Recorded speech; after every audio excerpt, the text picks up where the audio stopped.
I'm spending one night in one of 1,000 sleeping pods in the middle of London. I want to know whether this is actually a smarter way of using space. It's literally a 2-minute walk from Piccadilly Station, which is surprisingly quiet for once. If I'm being honest here, I had no idea what to expect. I linked up with my boy Joash, who was late as usual, and straight away, the timber interior, the warm lighting, made it feel a lot calmer than I expected. Then we got to the capsules. 3 pods stacked on top of one another with these little tread stairs going up. And luckily, I wasn't on the bottom, but Joash, not so lucky. Alright, moment of truth.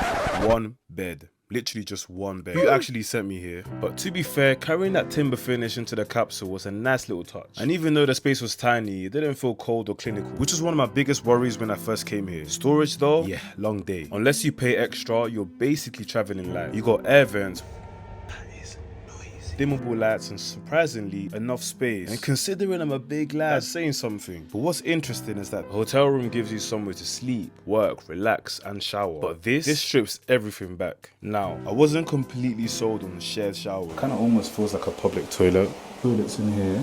And here is your shower. We spent way more time finding the cleanest shower than actually showering. Not exactly that spa experience. Anyway, time for the real test. A few moments later. That was actually a good sleep. I'm giving it a solid 8 out of 10. The only weird thing was waking up. Because there aren't any windows, I had genuinely no idea whether it was 6 AM or midday. This is a first glimpse of sunlight. And honestly, for one night or 2 nights, I actually get it. It's affordable, private, and surprisingly comfortable. But as a model for how we should live in the future, I am not convinced. But tiny spaces only work if the city around them gives them somewhere to work, relax, and spend time. And we know how expensive it is to enjoy a third space. Otherwise, we're not really designing better cities, we're just learning how to live with less. And I ain't trying to do that. So, would you spend the night in one of these pods? You let me know.